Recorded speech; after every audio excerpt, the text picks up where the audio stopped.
नमस्कार ॲस्पिरंट्स. धर्मदर्शन आणि राजधर्म हे पुस्तक MPSC व UPSC मुख्य GS4साठी लिहिण्यात आलेलं आहे. यामध्ये नीतिशास्त्र, सचोटी आणि अभियोग्यता याचा संपूर्ण सिलेबस कव्हर करण्यात आलेला आहे.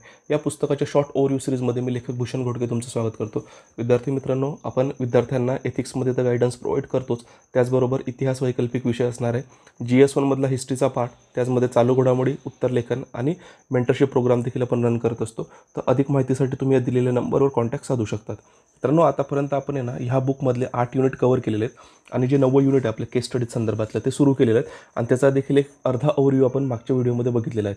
आजच्या याच्यामध्ये आपण बघणार आहोत की UPSCमध्ये ज्या केस स्टडीज येऊन गेलेल्या आहेत ते आपण वेगवेगळ्या थीमच्या अंडरमध्ये काय केलं आहे तर क्लासिफाय केलेलं आहे आणि क्लासिफाय करत असताना सुरुवातीला आपण त्या थीम संदर्भातला जो काही एथिकल फ्रेमवर्क आहे तो दिलेला आहे. मग त्या एथिकल फ्रेमवर्कमध्ये जर आपण बघितलं तर नैतिक कोंडी, त्याच्यानंतर मग त्याला आपण एथिकल डिलेमाज म्हणतो, त्याच्यानंतर नैतिक मुद्दे, एथिकल इश्यूज, त्याचबरोबर जर बघितलं तर संबंधित जे काही मूल्य किंवा तत्व असतील ते आणि संभाव्य भागधारक असणारे ते आपण दिलेले आहेत. आणि त्या केस स्टडीजच्या ज्या काही इथं हिंट्स दिल्या आहेत या मॉडेल आन्सर नाही मित्रांनो, पण हिंट्स आहेत, जेणेकरून त्या हिंट्सवरून तुम्हाला लक्षात येईल की संबंधित जर केस स्टडी परीक्षेत आली ती कशा पद्धतीने सॉल्व्ह करायला पाहिजे.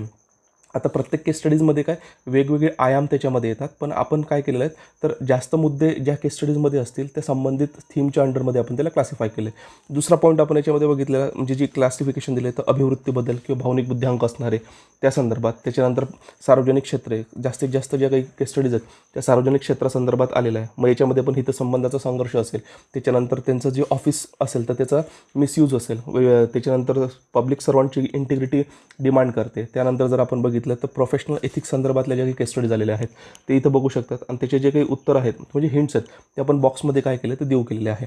ज्यावेळेस सिव्हिल सर्वंटला ॲक्च्युली ग्राउंड फील्डवर वर्क करावं लागतं तर कुठल्या प्रॉब्लेम त्यांना फेस करावं लागतं त्या संदर्भातल्या केस स्टडीज विचारल्या जातात आणि मग त्याच्या संदर्भातलं आपण काय केलेलं आहे तर हिंट्स या ठिकाणी प्रोव्हाइड केलेलं आहे. त्याचा उत्तर तुम्हाला डायरेक्टली म्हणजे त्याचा यूज तुम्हाला कुठे होणार आहे, डायरेक्टली एक्झाममध्ये होणार आहे. आणि सिव्हिल सर्व्हिसेसशी संबंधित असणारे जे इश्यूज देखील असतात तो पार्ट देखील आपण काय केला याच्यामध्ये कव्हर केलेला आहे, ते तुम्ही या ठिकाणी बघू शकता.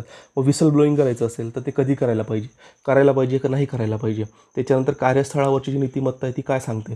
त्यानंतर जर आपण बघितलं की कार्यस्थळावर स्त्रियांचं जे काही लैंगिक छळ होत असेल तर त्याच्या संदर्भातला काय फ्रेमवर्क असायला पाहिजे.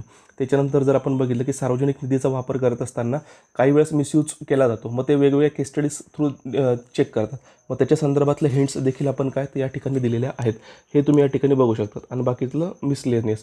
तर पुढच्या व्हिडिओमध्ये आपण प्रायव्हेट सेक्टर संदर्भातले जे केस स्टडीजचा भाग आहे तो आपण बघूया. मित्रांनो, हे बुक तुम्हाला परचेस करायचं असेल तर तुम्ही कमेंट बॉक्समधल्या परचेस लिंक थ्रू करू शकतात आणि नेक्स्ट व्हिडिओमध्ये आपण भेटूया. आणि आपल्या यूट्यूब चॅनलला सबस्क्राईब केलं नसेल तर कृपया सबस्क्राईब करा.